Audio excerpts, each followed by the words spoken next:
This is Blackstone Joe, and you're listening to Slick Talk.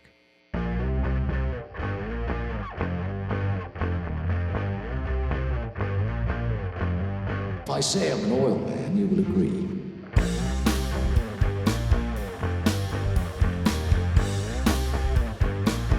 There's the stink of oil about you.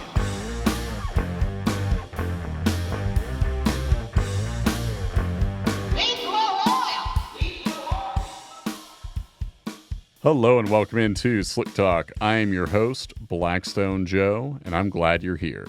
So when I talk about oil analysis and the benefits of it, I'm usually falling back on the idea of finding a problem or being made aware of a problem when it's in the early stages, when you have time to do something about it, before words like failure get thrown around and you have to find a new car or at the very least a new engine. But there's another avenue I want to discuss, and that is oil analysis after you've taken care of a problem. Because in some cases, engines need a bit of time before they're back in fighting shape. If it's not right away, it may be a few oil changes before the engine is back to a place where you can push things or where you can think about getting back to what you were doing. And it's funny because this really mirrors a lot of what's going on, not in automotive terms, but just me personally, due to the fact that I'm currently coming back from an injury that developed over the course of doing something that I love, and that is running. One issue when you're running is the temptation to push when you feel like you're capable of, whether it be more miles or running those miles faster than you were before. You're asking more of your legs, and with that, you can run into, in my case, a calf strain that will not die, that will not fade away. But I'm trying to trust the process of physical therapy, of reducing mileage, or in my case, not running at all, and allowing that healing process to work itself out, where I can get back to doing what I want to do. Maybe not pressing, at least not for a little while, but at the very least being able to go from point A to point B without being in increasing amounts of pain that keep me from doing what I want to do. And this is very much a metaphor, I think, for what a lot of engines go through after owners will put them to the test. They will modify, add power. They will want to take them to the track. They will want to see how that engine is handling certain mods or added power, higher RPMs than normal. And there can be consequences for that. Just like I was able to run a 5K faster than I'd ever done in my 33 years on Earth up to this point, I was able to increase the speed and accomplish things that I had never been able to do before in terms of running. And I think the consequences that I ran into, quite literally, are similar to what some engines can run into. Whether they're being pressed or whether they're just going about their business, you can develop these roadblocks in the form of a running injury, or in the case of some engines, you can run into contaminants that will temporarily wreak havoc. And that was the case when I was looking at one particular engine story just in the process of report writing. I stumbled upon a sample from a 2005 Sierra 1500.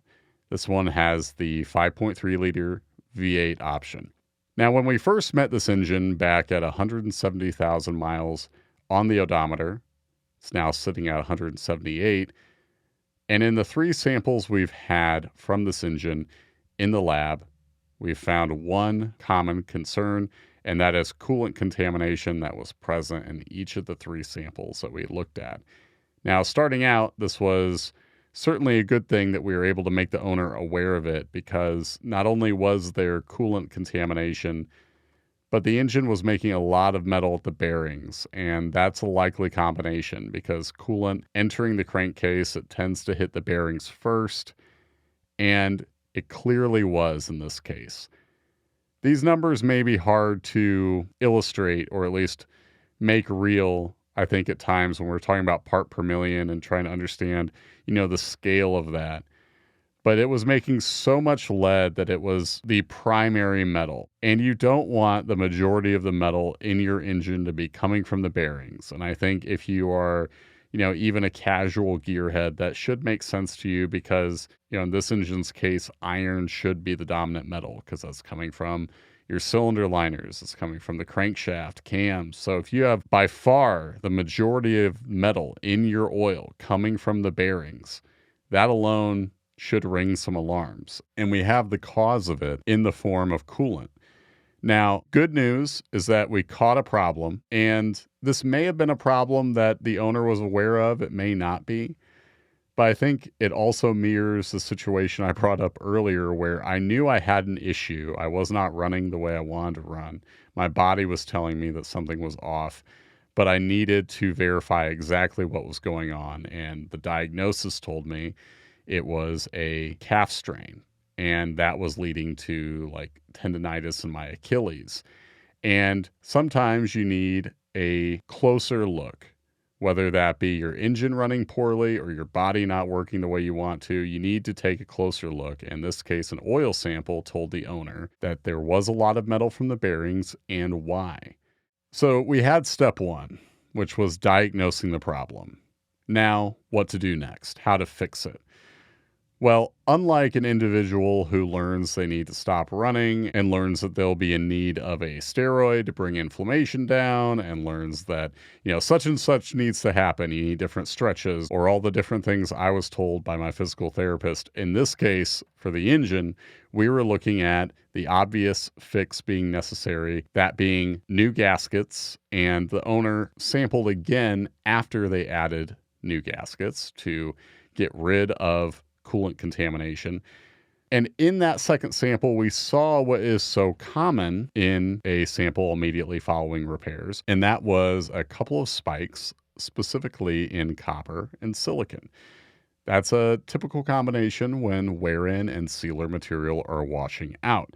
Now, we did find quite a bit of coolant still. So this is a situation where you can't take your eye off the ball and immediately go back to what you were doing. So as much as I would like to go back to the mileage regimen I was accustomed to, this particular engine, I wouldn't have suggested running the oil anywhere close to the 5,300 mile run our averages for that engine type are based on. That would be a bad idea because even though the fix was done, the customer had replaced the gaskets, and we were seeing the hallmarks of that recent work. Lingering coolant contamination wasn't gone yet. Doesn't mean the fix was poor, doesn't mean that the repairs were not successful, but you have to trust the process and follow through and make sure that the lingering contamination does leave the system before you get back to what's typical.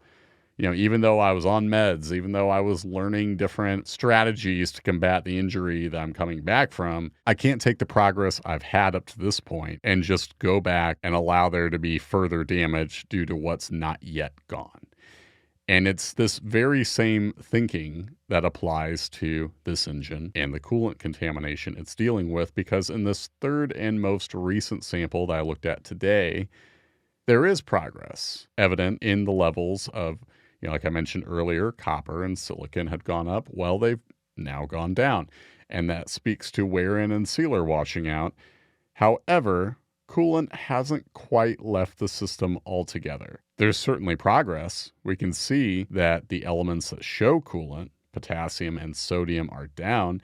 And that is really good news altogether, because we are seeing evidence of the repairs working. The contamination is leaving the system, and it wouldn't be decreasing, or at least it wouldn't make sense to me to have levels decreasing if the repairs didn't work, especially because the customer didn't shorten the oil change interval this time compared to the previous run. In fact, they ran the oil a little bit longer.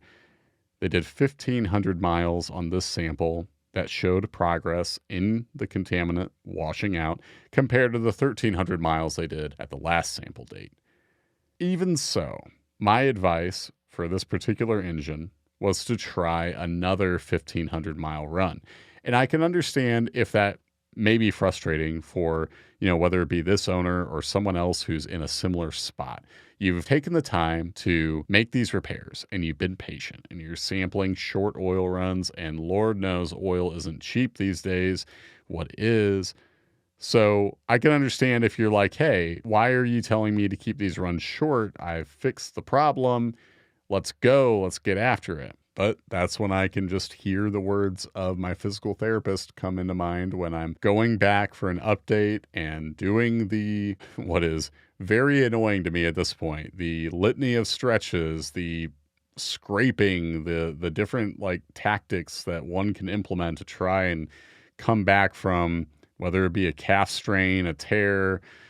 Thank God it's not a ligament, honestly. I guess I should be thankful I'm not dealing with that situation. But it's not lost on me, the overlap, whether it be recovering from an injury or bringing an engine back after it's dealt with a serious issue, like a blown gasket, allowing contamination, or if you have it via a cracked cylinder head. At the end of the day, you have to trust the process.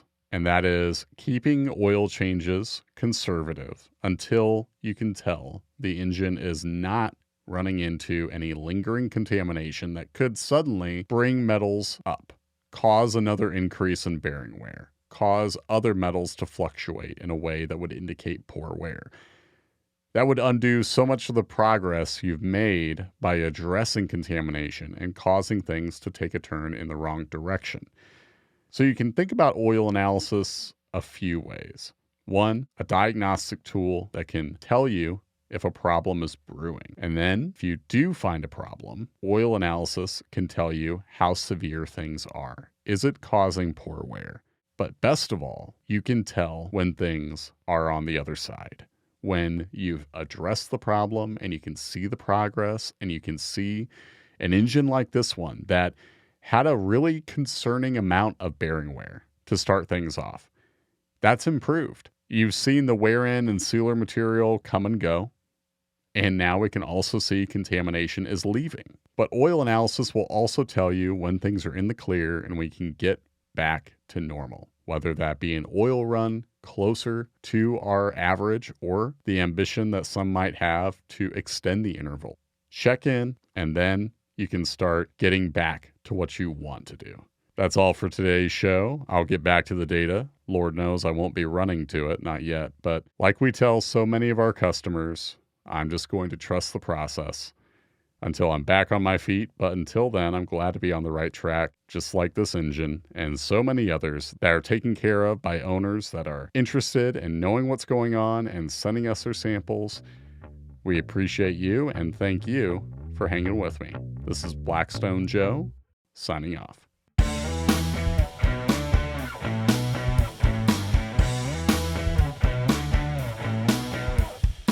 The Slick Talk podcast is powered by Blackstone Laboratories.